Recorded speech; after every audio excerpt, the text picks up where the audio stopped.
Voici le programme de culte de l'armée de l'Éternel Brazzaville. Voici le programme de culte de l'armée de l'Éternel Brazzaville. Paroisse de Poto-Poto, Cité de la Paix. Tout le mardi et jeudi à partir de 16h30 à 19h. Et le dimanche de 7h30 à 10h. Lieu 57 rue Lukwala, arrondissement Poto-Poto. Arrêt de bus de référence, arrêt Mbaka. Paroisse de la Poudrière, le centre d'évangélisation, tous les mercredis et vendredis à partir de 16h30 à 19h et le dimanche de 7h30 à 10h. Lieu, avenue de la Base, en face du camp militaire GPC, arrêt de référence, arrêt de bus La Ferme, avec l'apôtre évêque Désiré Bansenga, le Germe. Infoline 06 692 40 41 et le 05 692 40 41. Cordial bienvenue à tous et que Dieu vous bénisse. Jésus Sokelingio Pakolanga mafuta na yo Sokelingio Pakolanga mafuta Asangi sokelingio Komisanga motei na yo Sokelingio Pakolanga mafuta Nalobi sokelingio Tambwisanga malamu ya ya Sokelingio Pakolanga mafuta Pakolanga mafuta Pakolanga mafuta Pakolanga mafuta yawe pakolanga mafuta Pakolanga mafuta Pakolanga mafuta Pakolanga mafuta yawe pakolanga mafuta Pakolanga mafuta Yesu Pakolanga mafuta Jésus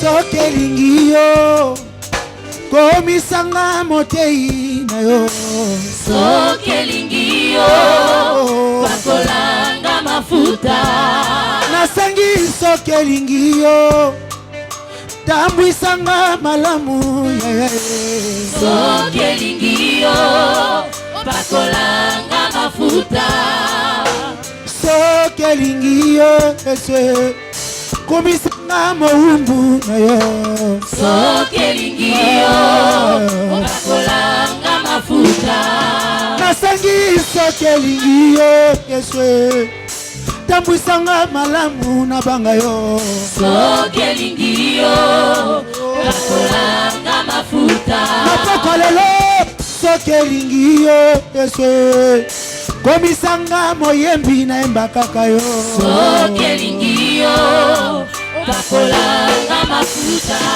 Pakolanga mafuta Pakolanga mafuta Pakolanga mafuta yoe pakolanga mafuta Pakolanga mafuta Pakolanga mafuta Pakolanga mafuta yoe pakolanga mafuta. Acte chapitre 12, le verset 5e, on va lire jusqu'en bas, la Bible dit: Pierre donc était gardé dans la prison et l'église ne cessait d'adresser pour lui des prières à Dieu. La nuit qui précéda le jour où Hérode allait le faire comparaître, Pierre, lié de 2 chaînes, dormait entre 2 soldats et des sentinelles devant la porte gardaient la prison. Et voici, un ange du Seigneur survint et une lumière brillant dans la prison. L'ange réveilla Pierre en le frappant au côté et en disant: Lève-toi promptement. Les chaînes tombèrent de ses mains et l'ange lui dit: Mets ta ceinture et tes sandales. Et il fit ainsi. L'ange lui dit encore: Enveloppe-toi de ton manteau et suis-moi.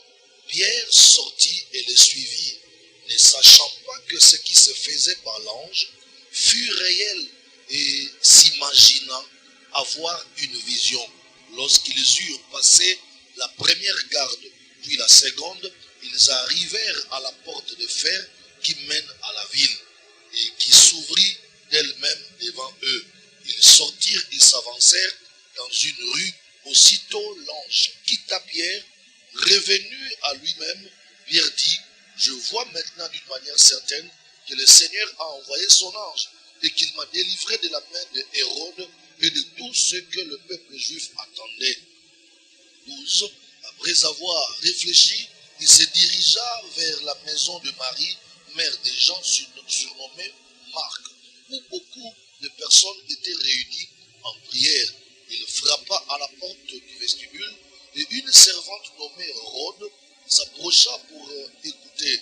Elle reconnut la voix de Pierre et dans sa joie, au lieu d'ouvrir, elle courut annoncer que Pierre était devant la porte. Ils lui dirent: tu es folle.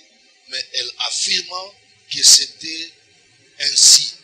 Alors ils dirent: c'est son ange. Cependant Pierre continuait à frapper. Ils ouvrirent et furent étonnés de le voir. Pierre leur ayant de la main fait signe de se taire, leur raconta comment le Seigneur l'avait tiré de la prison. Et il dit: annoncez-le à Jacques et aux frères. Puis il sortit et s'en alla dans un autre lieu. Quand il fit jour, les soldats furent dans une grande agitation pour savoir ce que Pierre était devenu. Hérode s'étant mis à sa recherche et ne l'ayant pas trouvé, interrogeant les gardes et donnant l'ordre de les mener au supplice. Ensuite, il descendit de la Judée à Césarée pour y séjourner. Jacques 5, 17, la Bible dit: Élie était un homme de la même nature que nous. Il pria avec instance pour qu'il n'ait plus point. Il ne tomba point de pluie sur la terre pendant 3 ans et 6 mois. Parole du Seigneur, nous pouvons nous asseoir au nom de Jésus.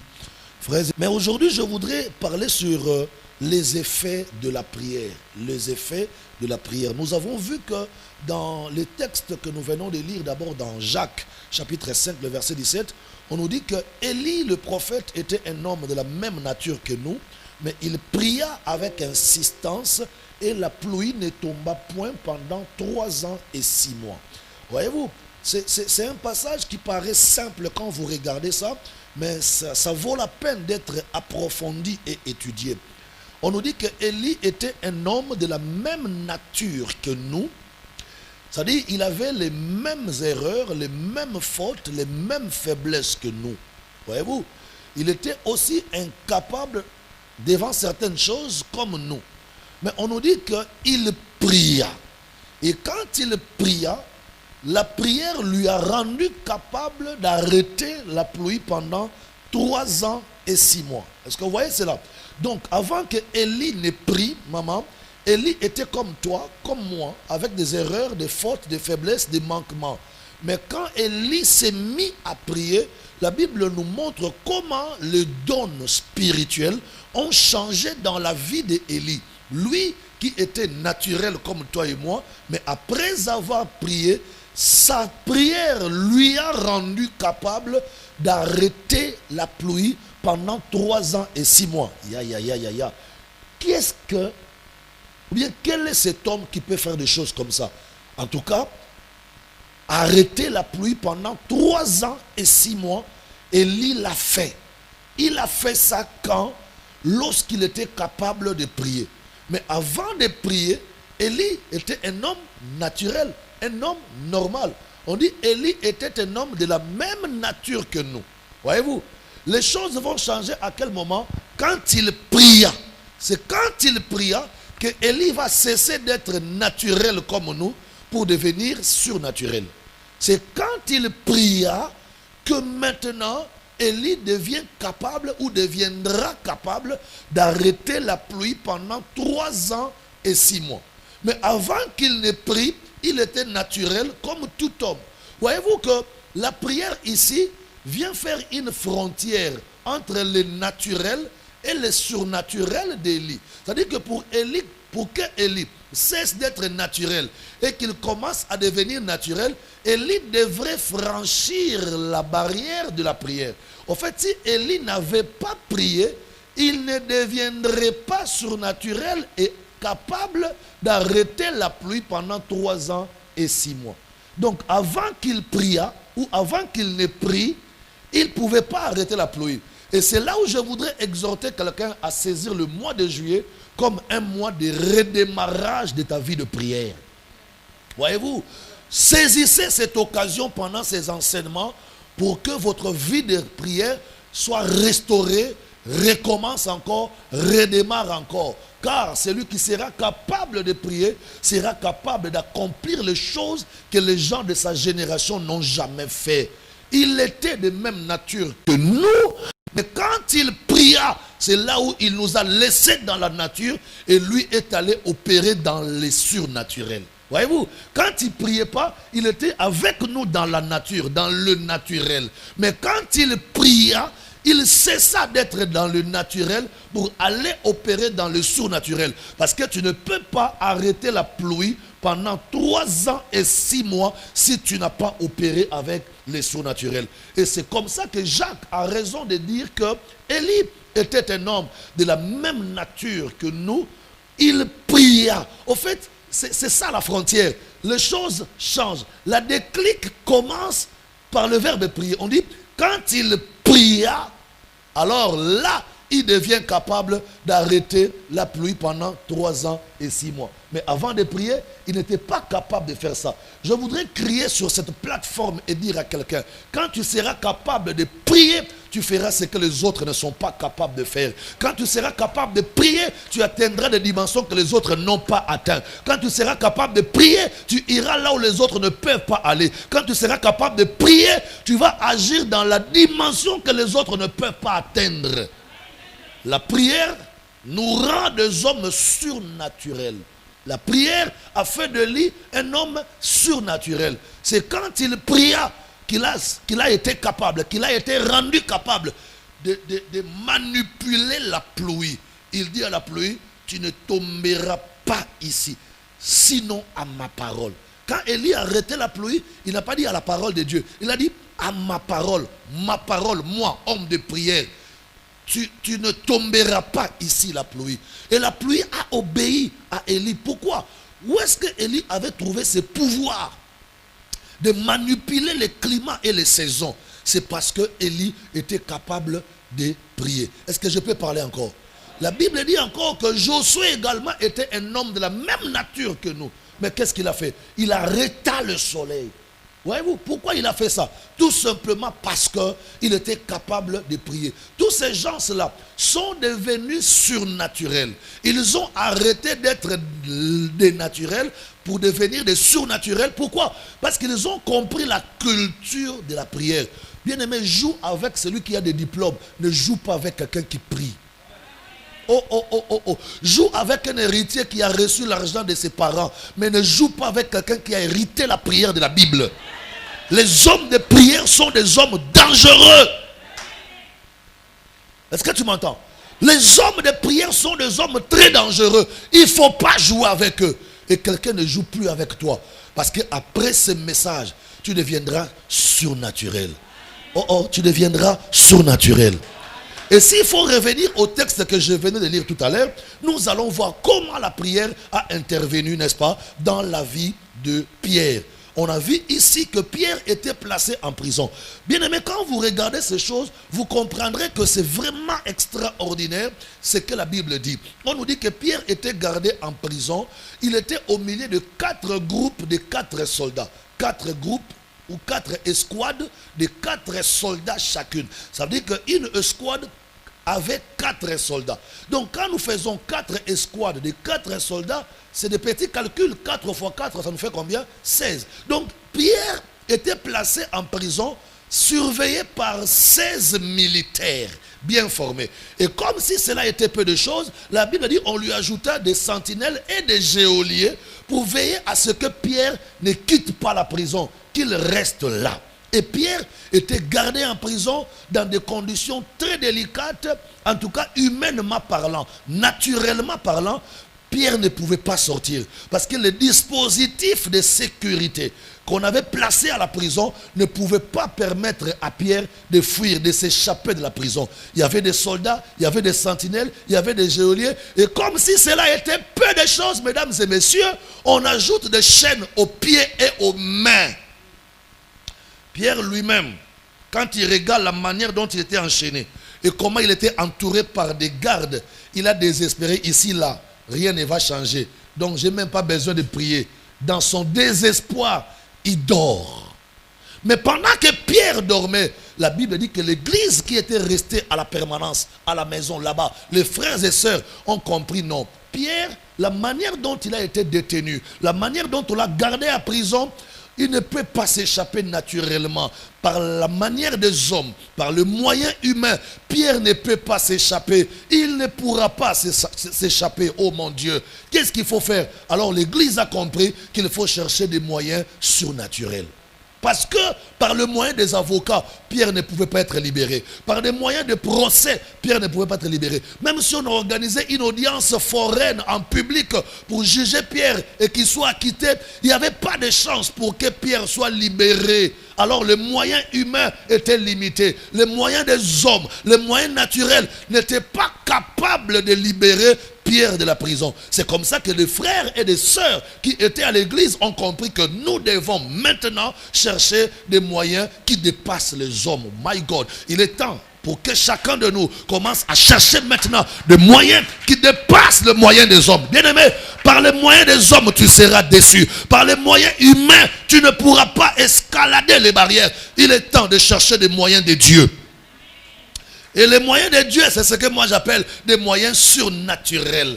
Et le moyen surnaturel, c'est la prière. C'est comme ça que l'église qui était restée dehors a compris que parce que Pierre n'aura pas de moyens naturels, parce que Pierre n'aura pas de moyens humains pour sortir de la prison, nous devons chercher Dieu en prière. Et j'aime le narrateur. Le narrateur est en train de libérer une expression qui me touche souvent. Il dit, au verset 7, que l'église ne cessait d'adresser des prières à Dieu en faveur de qui? En faveur de Pierre. C'est-à-dire que l'église avait compris que sans la prière, Pierre ne sortira pas de cette situation. L'église avait compris que sans la prière, Pierre ne sera jamais libéré. Pour que Pierre soit libéré de la prison, il faudrait faire intervenir la prière. Il y a des choses dans ta vie, mon frère, ma soeur, qui ne pourront être décantées que par le moyen de la prière.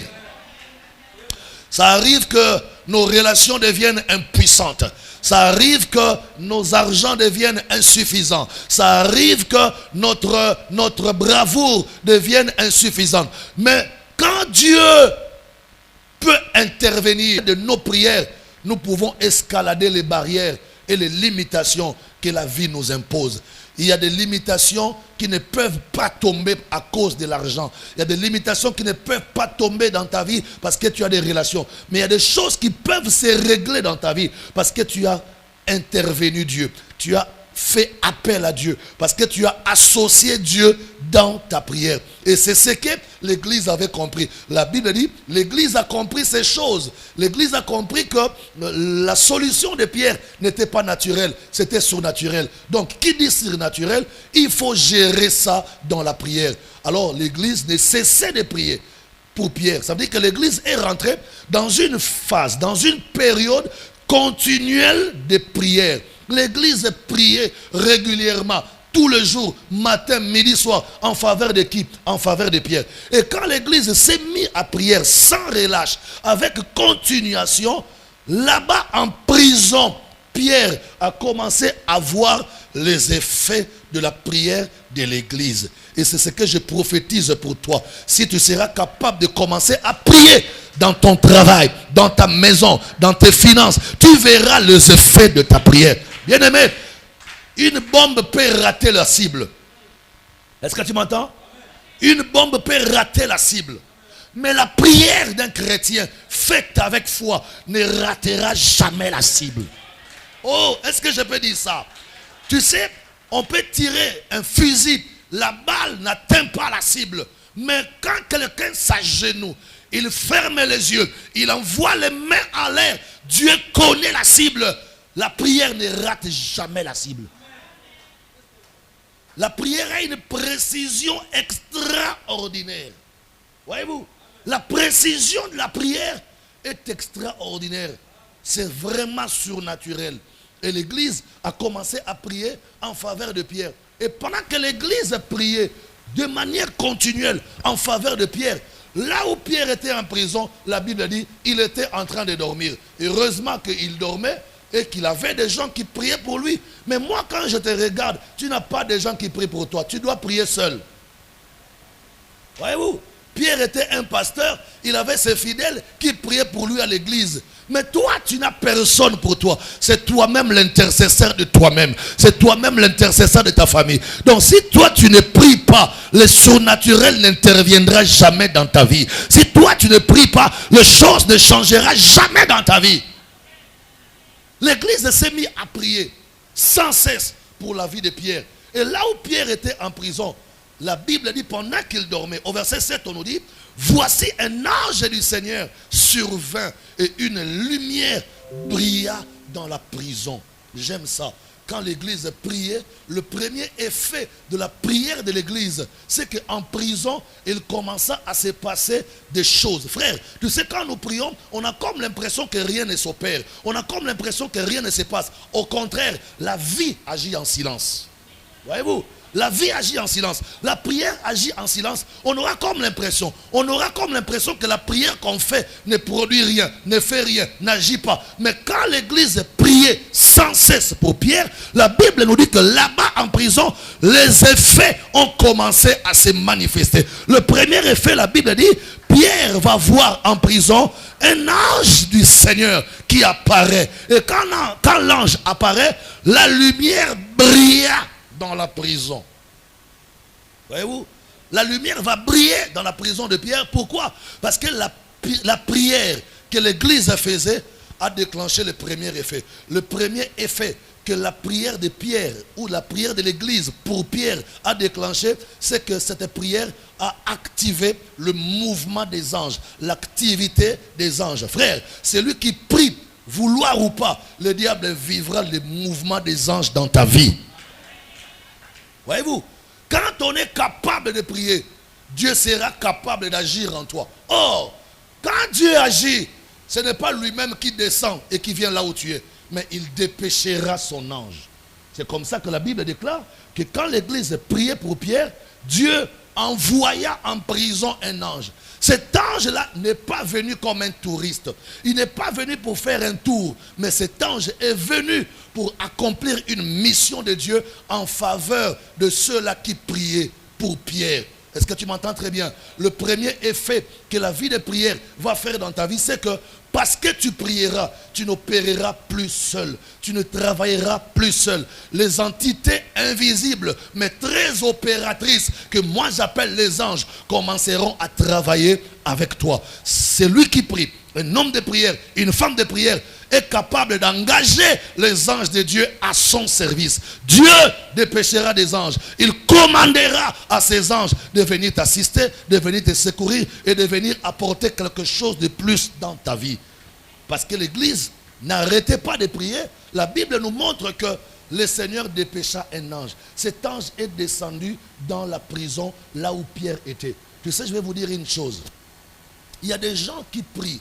Quand vous regardez leur vie et ce qu'ils font, vous avez comme l'impression que le résultat de leur travail ressemble au résultat de 2 personnes, de 3 personnes, de 4 personnes, de 5 personnes. Il y a même des gens qui vendent comme toi, mais les résultats de leur commerce, c'est des résultats très avancés. C'est comme s'ils vendaient à 2, c'est comme s'ils vendaient à 3, c'est comme s'ils vendaient à 4. Et toi, tu regardes ta vie, tu dis, mais attends, moi aussi je vends comme lui. Mais pourquoi je n'ai pas de résultats comme lui? C'est tout à fait normal. Lui ne vend pas seul. Il vend avec les anges de Dieu. D'où proviennent ces anges? Les anges qui travaillent avec lui, qui vendent avec lui, sont des anges qui sont dépêchés par Dieu. Pourquoi? Parce que chaque nuit, il est à genoux en train de prier. Et parce qu'il prie, Dieu envoie les anges pour son compte. Dieu envoie les anges pour l'assister, pour le secourir. Un homme de prière, une femme de prière sera capable de travailler, d'opérer avec les anges de Dieu. C'est pourquoi j'ai dit à quelqu'un, n'opère plus seul. Maman, n'opère plus seul. commence maintenant à opérer avec les anges de Dieu. Commence maintenant à travailler avec les anges de Dieu. C'est facile de travailler avec les anges de Dieu. C'est facile d'opérer avec les anges de Dieu. Il suffit seulement de rendre rationnelle ta vie de prière. Tu verras que tout ce que tu feras aura des résultats très meilleurs. Pourquoi? Parce que tu ne travailleras pas seul, mais les anges de Dieu seront avec toi. Il y avait plusieurs prisonniers dans cette prison, n'est-ce pas? Mais tous les autres prisonniers n'ont pas reçu le secours des anges. La seule personne, le seul prisonnier qui a reçu le secours des anges en prison, c'était qui? C'était l'apôtre Pierre. Pourquoi? Parce qu'il y avait des gens qui priaient pour lui. Si toi, tu seras capable de prier pour toi, de prier pour ta santé, de prier pour ta famille, de prier pour tes enfants, de prier pour tes affaires, tu verras des phénomènes bizarres, des phénomènes positifs que les autres ne peuvent pas voir. Est-ce que je peux parler à quelqu'un? Non, ton amen ne m'excite pas. Quand l'ange vient dans la prison de Pierre, la Bible dit tout à coup, une lumière brilla. Donc cet ange-là n'est pas venu faire du tourisme. Cet ange est venu pour accomplir une mission. Laisse qu'après le message d'aujourd'hui, Dieu envoie un ange dans ta vie et que cet ange-là allume la lumière de Dieu. La lumière brilla dans la prison de Pierre. Vous savez, dans toutes les prisons, il y a les ténèbres, il y a l'obscurité. Pierre était en train de dormir dans le noir, dans l'obscurité. Mais quand son ange est venu, Pierre était la seule personne, le seul prisonnier à constater qu'il y avait la lumière pour lui. Qu'est-ce que cette lumière est venue faire? C'est la lumière que l'ange de Dieu a apportée. Cet ange est descendu, il apporta la lumière dans la prison de Pierre. Pourquoi ça? C'est parce qu'il y avait des gens qui étaient en train de prier. Voyez-vous, la vie de prière autorise le mouvement et les opérations des anges dans votre vie. Et quand les anges commencent à opérer dans votre vie, il y aura des effets comme la lumière. Une lumière de Dieu brillera en toi, brillera dans ton commerce. Il y a des gens qui voient flou. Tu travailles beaucoup mais tu ne vois pas clair. Tu travailles beaucoup mais tu ne vois pas clair. Tout est flou, tout est noir. Tu as comme l'impression que chez toi, la lumière n'apparaît pas. Mais quand les anges de Dieu seront dépêchés dans ta vie à cause de ta prière, tu verras que là où il y avait le ténèbre, là où il y avait le noir, la lumière apparaîtra. Il faut que la lumière vienne pour que tu voies clair dans ta santé, pour que tu voies clair dans tes affaires, pour que tu voies clair dans ton foyer. Partout il y a la lumière de Dieu qui arrive par la prière. Tu commenceras à voir clair. La prière, je voulais dire, la prière nous apporte la lumière. La prière chasse les ténèbres. La prière chasse le flou. La prière chasse les zones d'ombre. Les zones d'ombre quittent nos vies quand nous sommes capables de prier. Là où on ne voyait pas clair, on commencera à voir clair à cause de la vie de prière. La majorité des gens se posent des questions. Ils se disent, ils se plaignent. Moi, je ne vois pas clair dans mes affaires. Je ne vois pas clair dans la vie de ma femme. Je ne vois pas clair dans mon foyer. Je ne vois pas clair dans mon travail. Je ne vois pas clair. Je ne vois pas clair. Ça ne suffit pas de dire que je ne vois pas clair, je ne vois pas clair. Si tu ne vois pas clair, alors cherche la lumière. La lumière viendra comment? La lumière viendra par un ange. Quand toi, tu seras capable de prier. Car la prière que l'Église faisait pour Pierre a fait qu'un ange soit dépêché. Quand cet ange-là est venu dans la prison de Pierre, l'ange a commencé d'abord par envoyer la lumière. Et la Bible déclare que la lumière brilla. Laisse que la lumière de Dieu brille. Tu as vu le médecin, on t'a fait tous les examens, mais on ne découvre pas la maladie. Tu es toujours malade. Tu as toujours mal. Ça veut dire qu'il y a un ténèbre qui empêche au laborantin, qui empêche au médecin de découvrir ta maladie. Mais quand tu prieras, un ange du ciel va descendre dans ton corps. Il va éclairer ton corps et le laboratoire va voir la maladie. Le médecin va voir la maladie. Bien-aimé, l'ange est venu avec comme mission d'éclairer la prison, de donner la lumière dans la prison de Pierre. La lumière brilla. Et quand la lumière brilla, ce n'était pas tout ce que l'ange a fait. Toujours dans le premier effet de la prière, je vous ai dit que la prière autorise le mouvement et l'activité des anges dans nos vies. Lorsque les anges sont actifs dans ta vie, la première chose, ils donnent la lumière. Et puis de deux, l'ange dit à Pierre, il frappa Pierre au côté. Il dit, lève-toi promptement, lève-toi rapidement. Ça veut dire que l'ange a aidé Pierre, l'ange a assisté Pierre de se relever. Il dit, ne reste pas couché par terre, relève-toi. un homme de prière, quand tu seras capable de prier, tu verras que les anges de Dieu, non seulement ils vont éclairer ta vie, non seulement ils vont éclairer ce que tu fais, mais ces anges-là ont aussi reçu la mission de t'assister, de te soutenir. Frère, nous avons besoin des assistances des anges de Dieu dans nos vies. Voyez-vous, il y a certaines personnes que les autres critiquent. Lui, pourquoi il monte beaucoup? Lui, pourquoi Dieu l'élève comme ça? Lui, pourquoi tout ce qu'il fait réussit? Tout ce que je fais réussit parce que moi, je ne travaille pas seul. Tout ce que moi, je fais, ça va réussir. Même dans les confinements, ça va réussir. Pourquoi? Parce que j'ai des éléments célestes. Waouh! J'ai des entités célestes.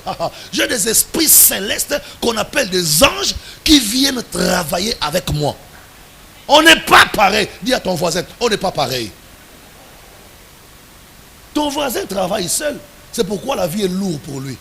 La vie est difficile pour ton voisin. Tout est compliqué, lourd. Ça pèse pour lui. Mais pour toi, ça ne pèsera pas. Pour toi, ça ne sera pas lourd. Parce que tu n'es pas seul. Dis avec moi, je ne suis pas seul. Dis plus fort, je ne suis pas seul. Ce que je vous enseigne, c'est la haute spiritualité. Voyez-vous? Tu as besoin des assistants pour que tu ne sentes pas le poids de ta vie. Tu as besoin des assistants pour que tu ne sentes pas seul la charge de ta vie. Tu as besoin des gens qui doivent t'alléger dans la charge de ta vie. Mais ces gens-là qui doivent t'alléger dans la charge de ta vie, ce sont des esprits, des anges qui viennent de Dieu. Pour que ces anges quittent le ciel et viennent t'assister, viennent t'alléger, viennent te décharger dans le poids de ta vie. Il faut que tu sois capable d'aller à genoux, les mains levées, dire à Dieu quelque chose dans la prière. Car ceux qui sont capables de prier seront capables de déplacer les anges en leur faveur. Et quand un ange est déplacé en ta faveur, il viendra premièrement apporter la lumière dans le noir qui envahissait ta vie. Et à part la lumière, il viendra t'apporter assistance. Regarde. Pierre, prisonnier, était en dehors. L'ange l'a secouru. L'ange ne frappa au côté et le tient par la main. Il dit, lève-toi promptement. Tu sais, quand les hommes te disent de te lever, les hommes souvent ils ne sont pas francs.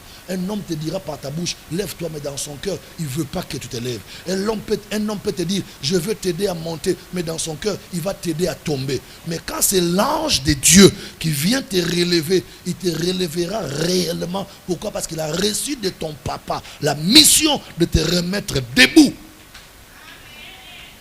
Est-ce que tu m'entends très bien? Que les anges de Dieu t'assistent à partir de maintenant. Que tu ne travailles plus seul dans ton commerce, dans ton ministère, dans ton travail. Partout où tu seras, que tu ne sois pas seul. On te cherchera, on ne t'aura pas, parce que tu n'es pas seul. On te fera la guerre, on ne te vaincra pas, parce que tu n'opéreras plus seul. Désormais, reçois la légion des anges de Dieu qui vont travailler avec toi, qui vont se mobiliser en ta faveur. Pourquoi? Parce que tu es une femme de prière, parce que tu es un homme de prière. Un homme de prière n'opère pas seul. Une femme de prière ne se déplace pas seul. Il a des anges de Dieu à sa suite qui sont venus de Dieu pour apporter la lumière et pour lui donner l'assistance spirituelle. Tu m'entends très bien? L'église ne cessait de prier. Parce que l'église priait, Dieu dépêcha un ange. Mais j'insiste que toi, peut-être tu n'as personne pour prier pour toi. Toi, tu n'as que toi-même. Va à genoux, mon frère. Arrête de beaucoup dormir. Diminue un peu la dose de sommeil. Diminue un peu avec la fatigue. Tu es trop négligent. Lève-toi, va à genoux, prie Dieu. Tu verras les anges de Dieu de ton côté. Tu verras les anges de Dieu travailler avec toi. Vous savez, celui qui prie sérieusement est très dangereux qu'un féticheur. Les féticheurs opèrent avec des démons. Mais nous, les hommes de prière, nous opérons avec des anges. My God. Les féticheurs opèrent avec des esprits impurs. Mais nous, les chrétiens, nous pouvons opérer par les anges de Dieu. Et les démons savent qu'ils ne sont pas forts devant nos anges. Nos anges sont des anges forts. Mais les démons sont des anges déchus que Dieu a rejetés. Alors toi, pour être efficace, pour être fort, pour être meilleur dans ton milieu, dans ta génération, dans ton commerce, tu sais, les gens peuvent te voir faible physiquement. Les gens peuvent te voir rien, physiquement. Mais quand les gens quand ils rentreront dans les spirituels, ils comprendront que ton physique n'a rien à voir avec ton spirituel. Au fait, attends. En fait, toi, ta dangerosité n'est pas dans le physique. Ta dangerosité n'est pas dans le physique. Ta dangerosité est dans le spirituel. Au fait, c'est dans l'aspect spirituel que tu es plus efficace. Or, lorsqu'on a été efficace spirituellement, donc physiquement, on le sera aussi. Parce que l'église priait. Parce qu'il y avait des gens qui priaient. Parce que quelqu'un priait. Dieu dépêcha un ange dans la vie de Pierre. Ça, c'est le premier effet de ta prière. Prie, mon frère. Tu verras les anges dans tes songes. Tu verras les anges dans ta maison. Prie, tu verras les anges dans la vie de tes enfants. Tes enfants et toi-même, vous ne marcherez plus seuls. Vous serez escortés, accompagnés. Vous cheminerez avec les esprits célestes, avec les anges de Dieu. Voyez-vous, la Bible déclare que Dieu ordonnera à ses anges de vous recueillir même quand vous irez devant les problèmes. Dieu ne permettra pas que votre pied se heurte contre une pierre. Il enverra ses anges pour vous recueillir. Dieu ne permettra pas, même un seul cheveu de votre tête tombe à terre. Il enverra ses anges pour vous recueillir. Mais ces choses-là peuvent arriver quand? Quand est-ce que Dieu peut envoyer ses anges auprès de toi? C'est quand il y aura quelqu'un à la brèche pour prier. Quand tu seras toi-même responsable et que tu vas aller dans la prière, tu verras les anges de Dieu être déployés, être dépêchés dans ta vie pour ta protection, pour ton élévation, pour ta guérison, pour toutes les choses. Tu n'as pas besoin de fétiches si tu pries déjà. Est-ce que tu m'entends? Tu n'as pas besoin de la magie si tu pries déjà. Tu n'as pas besoin de fétiches si tu pries déjà. Les gens qui font le fétiche et la magie opèrent avec des démons. Mais nous sommes supérieurs parce que nous opérons avec les anges. Active le mouvement des anges dans ta vie. Réveille les anges dans ta vie. Active le mouvement des anges. Est-ce que tu sais que chacun de nous a un ange que Dieu a préparé pour lui? Je te pose la question, ton ange fait quoi? Il est où maintenant? Parce que quand tu prieras, l'ange que Dieu va dépêcher, l'ange que Dieu va envoyer dans ta vie, ce n'est pas l'ange de quelqu'un d'autre. C'est ton ange gardien à toi. Parce que l'ange qui est venu secourir Pierre n'était pas l'ange de Paul, ce n'était pas l'ange de Luc. C'était son ange que Dieu avait préparé depuis l'éternité pour lui. Dieu a préparé pour chacun de nous un ange qui doit venir nous assister. Mais seulement toi tu vis sans prendre conscience de ton ange. Tu n'utilises pas ton ange. Je ne sais pas moi, toi tu es à gauche, lui il est à droite. Et l'ange chôme. Ton ange est en train de chômer. Tu ne lui donnes pas le travail. Pourquoi? Parce que tu ne l'actives pas. Tu as le WhatsApp dans ton Android, mais tu n'actives pas ça. Et puis tu dis, je ne suis pas connecté. Mais activez! Tu seras connecté. Tu as le Facebook dans ton téléphone, tu ne l'actives pas. Et puis tu te plains. Oh, moi, je ne sais pas, moi, je ne suis pas connecté. Je n'ai pas de message, on ne m'écrit pas. On va t'écrire comment? Parce que tu n'es pas connecté. Active ton Facebook. Tu vas voir comment tu seras vu et aperçu. Et toi aussi, tu pourras voir les autres. C'est comme ça que les chrétiens se comportent. Les chrétiens sont inconscients du mouvement des anges de Dieu dans leur vie. Les chrétiens ne savent pas que Dieu a doté chaque chrétien d'un ange qui est susceptible de lui venir en aide. Tu n'utilises pas ton ange. Ton ange dort. Ceux qui te combattent avec les démons. Mais toi, tu te défends seul sans faire intervenir ton ange. Les gens qui te font la guerre avec des démons. Mais toi, tu veux te défendre seul, sans un ange de Dieu. C'est dangereux. Est-ce que tu m'entends très bien? Je veux que tu prennes conscience de ton ange que Dieu t'a donné. Utilise cet ange-là. Il est pour toi. Il faut que ton ange rentre en mouvement. Et la seule façon de faire rentrer son ange en activité et en mouvement, c'est d'aller à genoux dans la prière. C'est lui qui prie. Dieu enverra pour lui un ange afin de l'assister et d'envoyer la lumière dans sa vie. Quand tu es capable de prier, Dieu t'enverra un ange pour t'assister et pour venir éclairer ta vie. Quand l'ange vient, il t'assiste, il te relève parce que tu étais couché comme pierre par terre. Et puis non seulement il va t'assister, mais il va faire briller le lieu de ta vie. Voyez-vous, les zones d'ombre, le chaos, le noir, l'obscurité ne régneront plus dans ta vie. Pourquoi? Parce que ton ange qui est venu a reçu de Dieu la mission d'apporter une lumière qui doit briller dans ta vie. Lève la main droite, crie plus fort, que mon ange vienne. Que mon ange marche avec moi. Au nom de Jésus-Christ. Le deuxième effet de la prière, quand quelqu'un est capable de prier, comme l'église était capable de prier, le deuxième effet de la prière, la Bible dit, quand cet ange-là est venu dans la prison, c'est parce que les gens priaient. L'ange n'a pas seulement fait briller la prison, l'ange n'a pas seulement soutenu Pierre, mais qu'est-ce que l'ange a fait? L'ange a dit à Pierre, lève-toi promptement. Mais quand Pierre s'est levé promptement, la Bible dit que les chaînes tombèrent de ses mains et de ses pieds. Voyez-vous, le deuxième effet de la prière, c'est que quand on est capable de prier Dieu, tu verras le chaîne qui te retenait, qui te limitait, qui te bloquait, s'est brisé et tombé au nom de Jésus. Beaucoup de gens se plaignent de limitations. Je suis limité, je suis bloqué, ma vie n'avance pas. Il faut réaliser donc que ce sont des chaînes spirituelles qui ont attaché tes mains, qui ont attaché tes pieds. Et quand tes mains sont attachées, tu ne peux pas faire une grande réalisation de main. Quand tes pieds sont attachés, tu ne peux pas aller loin. Au lieu de continuer à se plaindre, prie Dieu. Dieu enverra un ange et par ta prière, les chaînes vont tomber de tes mains et les chaînes vont tomber de tes pieds. Allô? Allô? Alors la vraie délivrance, c'est quand tu es capable de prier. Voyez-vous, ton pasteur peut chasser les démons dans ta vie. Ton pasteur peut prier, tu reçois des effets ici. Mais à toi de continuer à la prière. À toi de continuer de prier chez toi à la maison pour maintenir cette délivrance-là. Voyez-vous, c'est ta vie de prière qui fera que les chaînes ne reviennent plus à tes mains, que les chaînes ne reviennent plus à tes pieds. Qu'est-ce qui va te permettre de rester permanemment dans la délivrance? C'est ta vie de prière. Parce que l'église priait, les chaînes sont tombées. Donc si l'église ne priait pas, les chaînes de Pierre n'allaient pas tomber. Les chaînes de ta vie ne tombent pas parce que toi tu n'es pas capable de prier. Mon pasteur était en train de me faire rire avant-hier. Il dit, frère, est-ce que tu sais que nos fidèles ne prient pas à la maison? Ils prient seulement à l'église. J'ai dit, oui papa, c'est une très belle observation que tu me fais. Il dit, je te dis la vérité. La manière dont on a fermé les églises, on tue les chrétiens à petit feu. Parce que les chrétiens ne prient pas à la maison.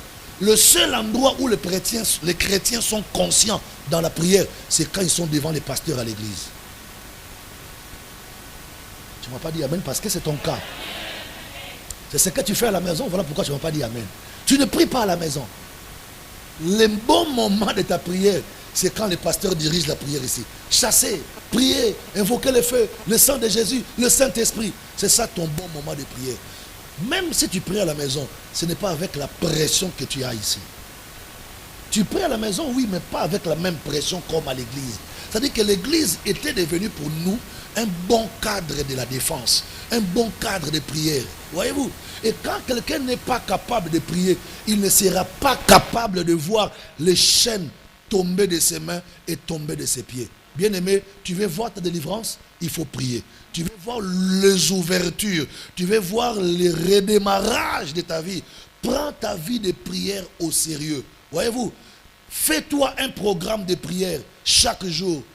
Et pendant 3 fois par jour, tu dois avoir un moment personnel de prier. Si tu rates à midi, ne rate pas le matin. Si tu rates à midi, ne rate pas la nuit avant de dormir. Si tu n'as pas le temps par rapport à ton programme, mais trouve au moins un moment sérieux pendant la nuit où tu pries sérieusement. Parce que bien aimé dans le Seigneur, vous savez, le joug du diable, les chaînes du diable sont réelles dans les vies des gens.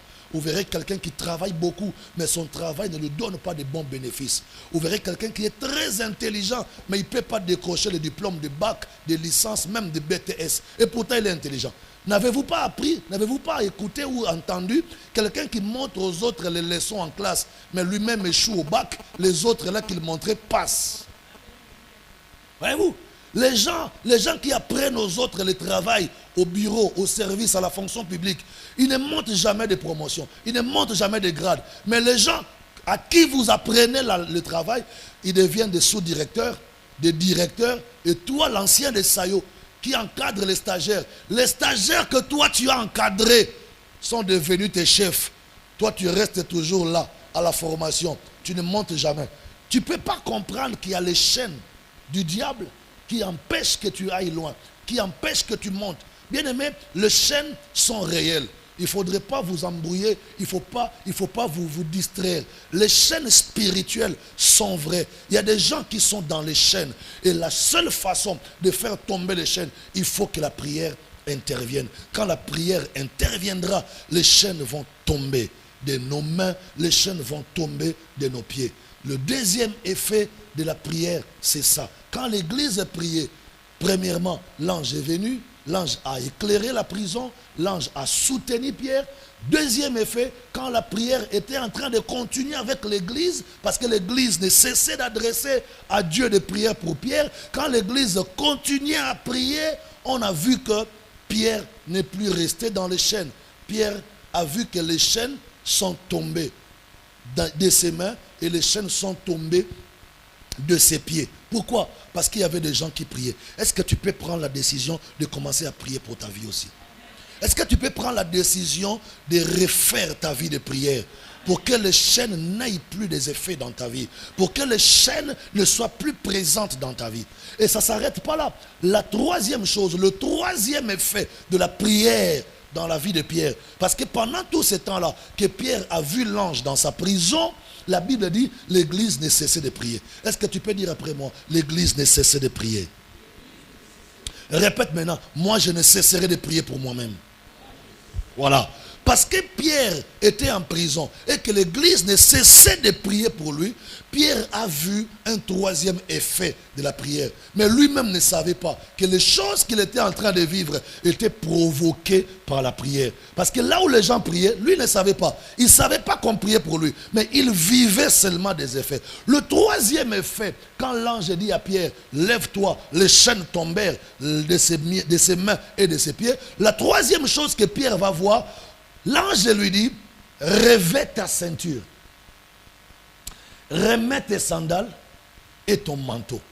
L'ange lui dit trois choses. Mets ta ceinture, mets tes sandales et mets ton manteau. Ça, ce sont les effets de la prière. La ceinture ne peut pas revenir à tes reins si tu ne pries pas. Les sandales ne peuvent pas revenir à tes pieds si tu ne pries pas. Et le manteau ne peut pas te couvrir si tu n'es pas dans la prière. La ceinture, les sandales et les manteaux reviendront sur ton corps, dans ta vie, que si tu es capable de prier. Et de prier sérieusement. Mais quand la Bible nous parle de la ceinture de Pierre, l'ange dit à Pierre, revêt ta ceinture. Allez-y dans Éphésiens, on nous parle dans Éphésiens des armes spirituelles. On nous dit que la ceinture, c'est la vérité. Revêtez votre ceinture comme vérité. Ah, vous comprendrez avec moi que les gens qui ne prient pas n'ont jamais soif de vivre dans la vérité. Les gens qui ne prient pas ont toujours soif de vivre dans le mensonge, dans la chair et dans les péchés.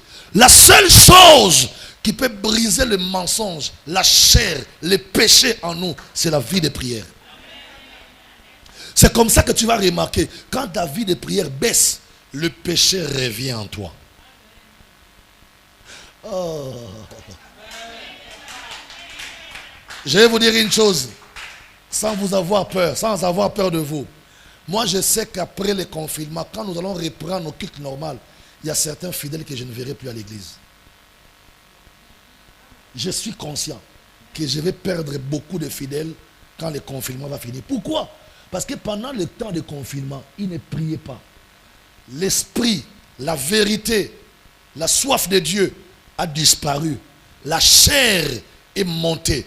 La soif du péché. Ils ont repris avec la vue du péché. Pourquoi? Parce que l'église les aidait à prier pour briser le péché et la chair.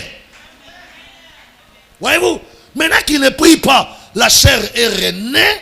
La soif du péché, du mensonge est revenue dans les cœurs. Et la vérité, la justice, la sanctification, la vie de l'esprit a disparu en eux. Il faut que Dieu leur fasse grâce de rencontrer encore un feu spirituel pour qu'ils reviennent ce qu'ils étaient auparavant. Voyez-vous, quand quelqu'un prie la chair n'aura pas d'espace en lui. Parce que la prière vient comme un marteau pour briser les mensonges. Regarde, quand tu sais que je prierai le soir, tu auras peur de vivre dans le péché la journée. Parce que tu sais que le soir, j'irai à genoux devant Dieu. Mais comment je ferai devant Dieu si j'ai péché la journée? Les gens qui prient réellement et régulièrement ont peur de faire le péché entre les deux moments de prière. Parce qu'ils savent, j'ai prié le matin, le soir j'irai encore devant Dieu. Mais si je fais beaucoup de péchés, ça va m'empêcher de me présenter devant le trône. Donc qu'est-ce qu'il faut faire? Je dois garder la vie de vérité, la vie de l'esprit, la vie de la sanctification pour que mon rendez-vous de ce soir avec Dieu ne soit pas brisé. Et tout ça c'est pourquoi? C'est parce que l'église était en train de prier. Parce que l'église ne cessait de prier pour Pierre. Pierre s'est rendu capable de remettre encore la ceinture de vérité. Quand tu seras capable de prier, tu deviendras aussi capable de vivre dans la vérité. Le mensonge disparaîtra en toi. Le péché va disparaître en toi. Les gens qui prient beaucoup reçoivent petit à petit le dégoût du péché, le dégoût du mal, le dégoût du mensonge. En fait, la prière génère en nous la soif de la sainteté. La prière produit en nous la soif de la justice. C'est pourquoi j'étais en train de dire à un homme, cet homme est un député, il me disait, pasteur, est-ce que tu peux me dire en quoi vos églises contribuent au développement du pays? Je lui ai dit, l'église contribue à la moralité de la population. Il dit, mais pourquoi vous les pasteurs, vous ne construisez pas des hôpitaux comme les footballeurs font? Moi je dis, mais je vais construire un hôpital, c'est bien bon. Mais si les gens qui vont gérer ça n'ont pas la moralité, ils vont vendre tous les lits et les seringues. Ils vont vendre les scanners. Ils vont gaspiller ça expressement parce qu'ils vont dire c'est pour l'État. Et koufi nango. Nous sommes la base de la population. Nous rebâtissons la moralité.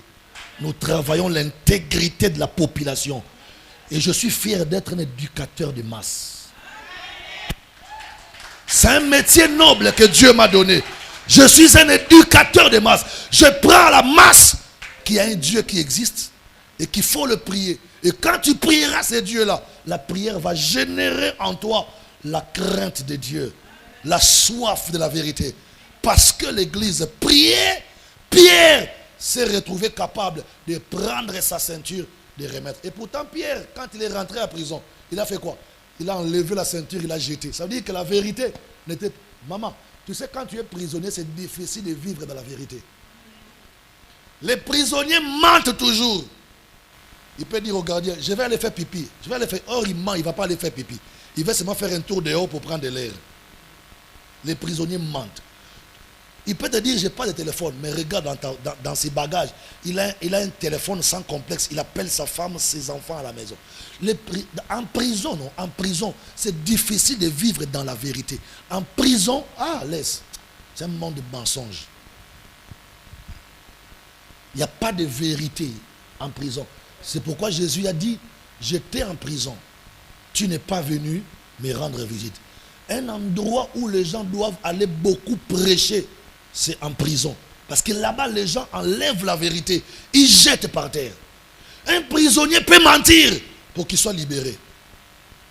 À part la ceinture, il a dit à Pierre, prends tes sandales, mets tes sandales. C'est pourquoi l'ange dit à Pierre, Pierre, prends tes sandales. Il prend les sandales. Il dit, remets tes sandales. Mais quand vous lisez Éphésiens, vous verrez que les sandales, c'est les ailes de l'évangile. N'est-ce pas?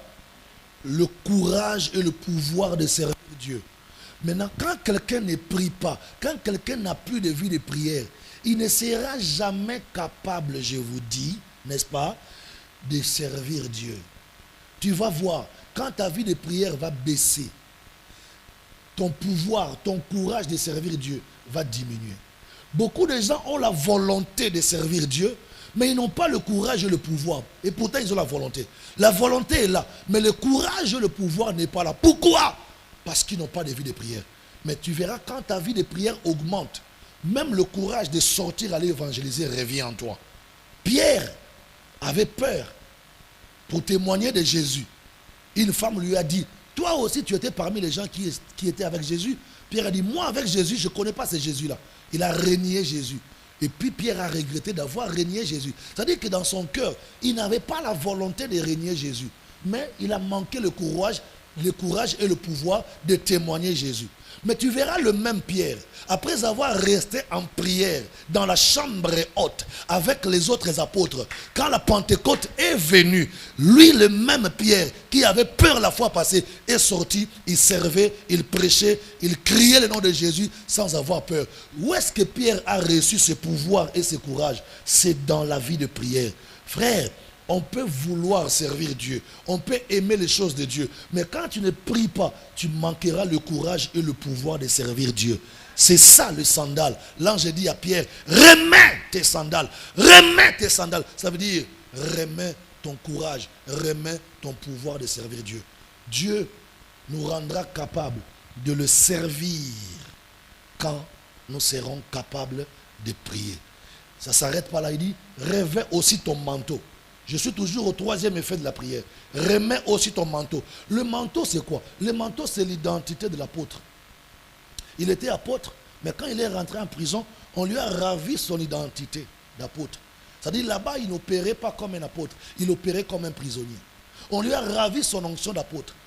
Et pour que le manteau ou l'identité de Pierre revienne en lui, il fallait que Pierre soit capable, ou bien que qu'est-ce que j'ai dit? Il fallait que les gens soient capables de prier pour Pierre. Voyez-vous? Parce que l'église priait pour Pierre, les effets de leur prière a fait que Pierre retrouve son identité d'apôtre, son manteau, son onction apostolique qu'il avait manqué. Vous savez, les gens cherchent l'onction. L'onction n'est pas loin de nous. Va à genoux, va en prière, Dieu va te oindre. Voyez-vous, les gens cherchent la puissance, les gens cherchent l'autorité spirituelle. L'autorité spirituelle n'est pas loin de nous. Va en prière, même si tu es femme, fille, sœur, quel que soit ton âge. Quand tu vas en prière, Dieu va te revêtir de son onction. C'est pourquoi la Bible dit, voici, je vous ai donné l'autorité de marcher sur les serpents, sur les scorpions, sur toute puissance de l'ennemi. Il nous a donné l'autorité et le pouvoir. Voyez-vous, quand on est chrétien, il faut être conscient du pouvoir et de l'autorité que Dieu te donne comme son fils, comme sa fille, comme son enfant. Et cette autorité-là, de temps en temps, nous la perdons. Quand quelqu'un ne prie pas, il va perdre son autorité spirituelle. C'est comme ça que tu verras des esprits qui ne pouvaient pas s'opposer à toi hier, commence à s'opposer à toi aujourd'hui. Les esprits que tu pouvais vaincre facilement la fois passée, ils commencent à te vaincre aujourd'hui. Pourquoi? Parce que ton niveau de prière a baissé.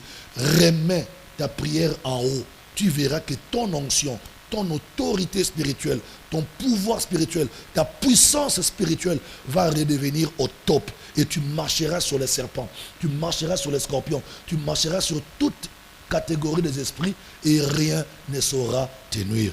Le troisième effet de la prière, c'est ça. La prière nous rend capable de revivre encore dans la vérité, de vivre encore dans le service de Dieu et de profiter encore de notre onction. L'onction de Dieu, la puissance de Dieu peut revenir à nous quand nous sommes en prière. Lisez bien la Bible. Vous verrez que chaque miracle que les apôtres faisaient dans Actes des apôtres, tous les miracles qui se sont produits dans Actes étaient précédés par des moments de prière. Tellement que les apôtres priaient sérieusement, Dieu faisait accompagner leurs mains par des miracles, des prodiges et des signes. Même Jésus, quand il va dire à ses disciples, passons à l'autre bord, il passait, lui il est resté. Les disciples traversaient la mer de Tibériade. La Bible dit Jésus les a laissés seuls et lui il est resté au premier bord. Il est allé à l'écart pour faire quoi? Pour prier. Et quand il s'est mis à prier, 4 heures du temps après avoir prié, il revient à la 4e veille de la nuit. Il voit que les disciples étaient déjà partis. Mais comme il avait suffisamment emmagasiné sa puissance dans la prière, qu'est-ce que Jésus a fait? Il n'a pas hésité de marcher sur les eaux. Les gens disent que Jésus a marché sur les eaux. C'est bien bon, mais il faut savoir d'où lui est venu ce pouvoir-là de marcher sur les eaux. C'est parce qu'il avait pris le temps, juste avant ça, de rester dans un moment de prière. Frère, on t'appellera magicien si tu pries. On t'appellera magicien si tu pries. Tu sais, les gens qui ne prient pas, Dieu ne peut pas les amener loin. Et ce sont ceux-là qui disent que tel a la magie. Tu ne pries pas, Dieu ne peut pas t'utiliser. Mais quand il utilise ceux qui prient, vous dites, il a la magie. Dieu ne veut pas t'élever parce que tu n'as pas de vie de prière. Maintenant, quand tu vois les autres élevés, tu dis, lui, il est monté parce qu'il a telle chose. Singaloke tonangai, et sa prière. Nga singaloke tonangai, et sa prière. Secret à ma power nangai. Secret à Pentecôte et à prière. Yaya, 1000 francs, 200 000 francs. À Kabelo Boye. Au Guinée. Tu as fait quoi? Cette prière était impossible. Moutazu bozuinaye ya motuya. Alinga partageant ngonayo. Oloka qui est? Parce que après, on l'a que monduki. Bon, après sur un mondeni. Ce sont les effets de la prière. Mouta monyo kaba c'est pianayo. Ah, de quoi ça bien? Motema nange c'est pilakanaye. Nalinga ki mingi. Makamino to sala kana moka na yoka bien. Ata sili kinga yoka bien. Et faire prière. Yo sili kila mutu mwande mutu okima o. Ata moi sina osili kila muna kangi bisaka kepa ba. Mais ana mutu muso ata sili kelio. Ozo ka pour sortir la pembe nae. Ce sont les effets de la prière. Est-ce que tu me dis plus fort alléluia? C'est très important. Je dis que quand tu seras capable de prier sérieusement, les gens ne vont pas te comprendre. Les gens ne vont pas te cerner. Les gens croiront que tu as touché à la magie, tu as touché au fétiche. Or, il y a mieux que la magie, il y a mieux que le fétiche. Ce sont les genoux. Cherchons les dieux des genoux. Cherchons les dieux des genoux, les dieux de la prière. Moi, j'avais dit à Dieu, Seigneur, même si je suis fatigué et que je ne peux pas parler parce que j'ai beaucoup travaillé, mais rends-moi capable de rester à genoux pendant quelques moments.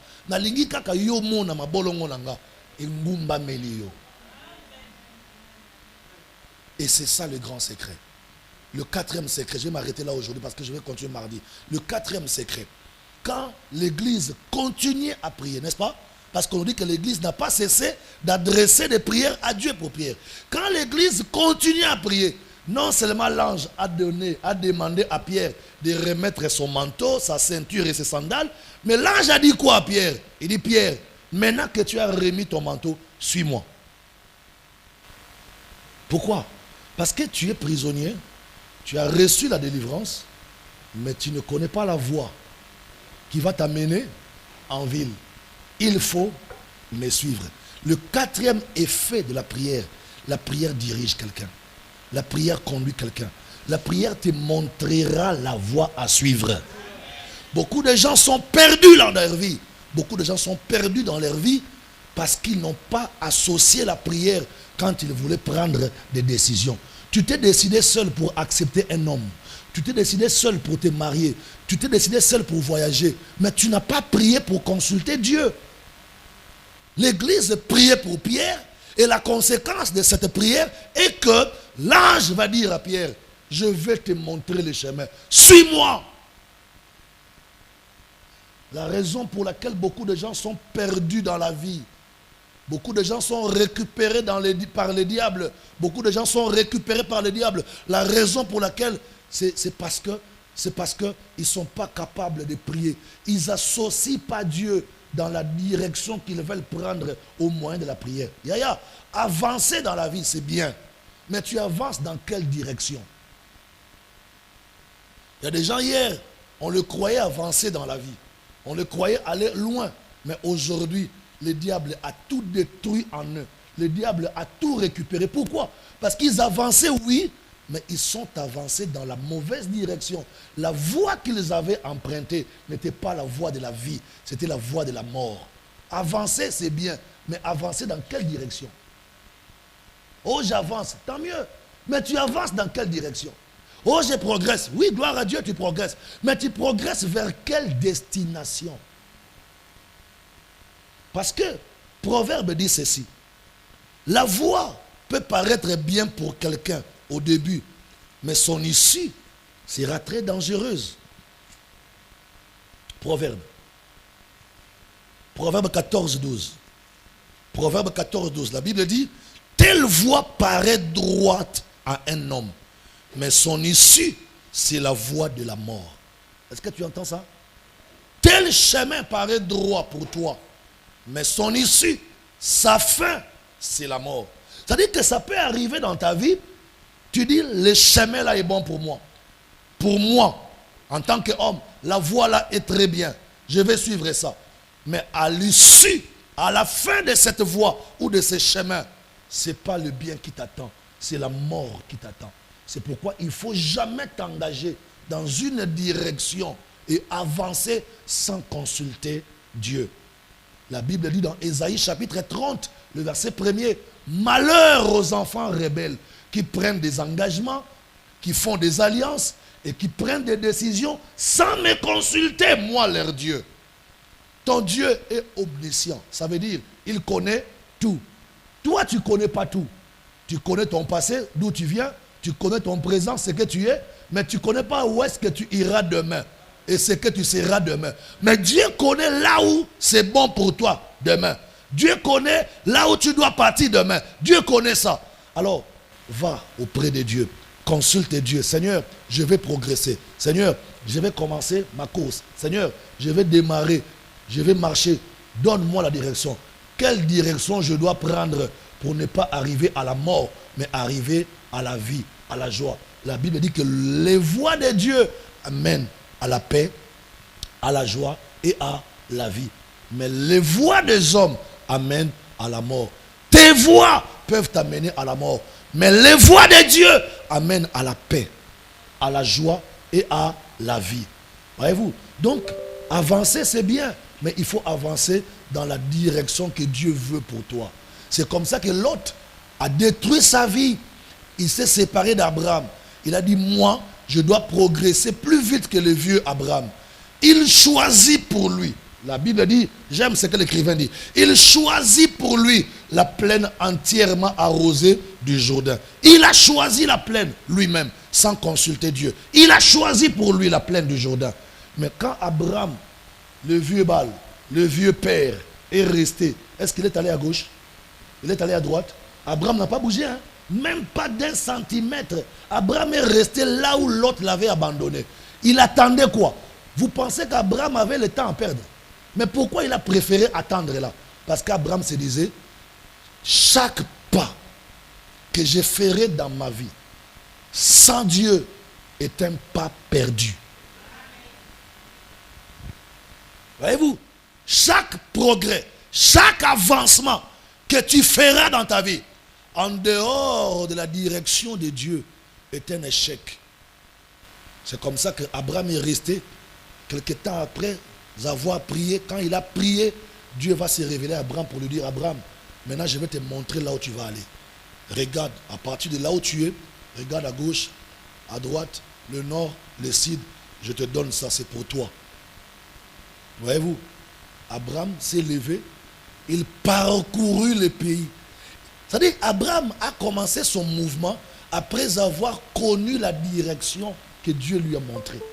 Avant qu'Abraham ne connaisse la direction que Dieu lui a révélée, il ne pouvait pas marcher. Quand il a vu ce que Dieu lui a montré comme son espace, comme sa direction, la Bible dit qu'Abraham s'éleva et parcourut à pied. C'est-à-dire qu'il a commencé sa marche, sa course, après avoir consulté Dieu et après avoir reçu la bonne direction à suivre. Mais l'autre a commencé à parcourir les espaces, à marcher sans avoir connu la direction de Dieu. C'est comme ça que vous remarquerez la fin de Lot est une fin tragique. Mais Abraham, jusqu'à aujourd'hui, n'est pas encore fini. Tu ne finiras pas.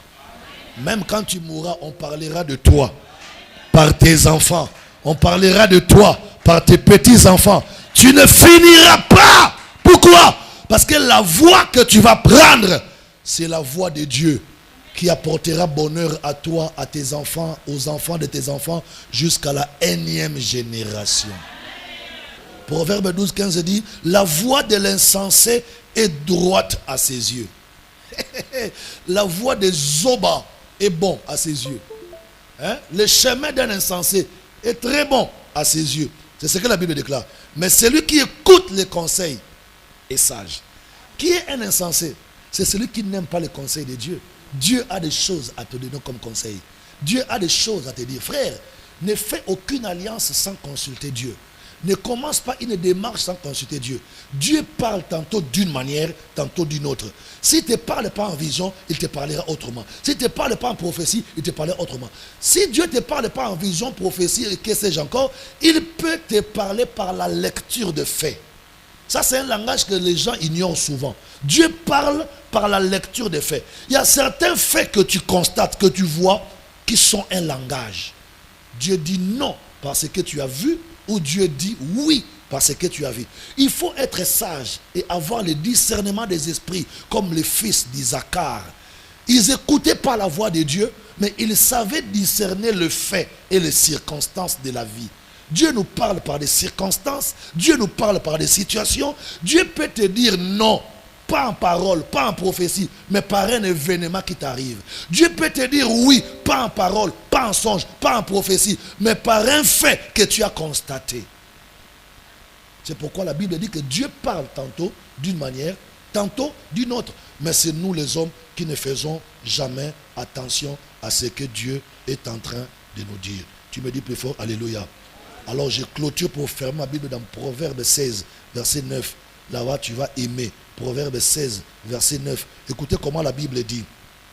Le cœur de l'homme médite sa voie, mais c'est l'Éternel qui dirige ses pas. Proverbe 16, verset 9. Proverbe 16, verset 9. La Bible dit, le cœur de l'homme médite sa voie, mais c'est l'Éternel qui dirige ses pas. Ça veut dire, dans ton cœur en tant qu'homme, en tant que femme, tu peux avoir tes choix, tu peux avoir tes voies que tu veux suivre. Mais il faut savoir qu'au-delà de tes voies, au-delà de tes choix, il faut laisser Dieu te diriger.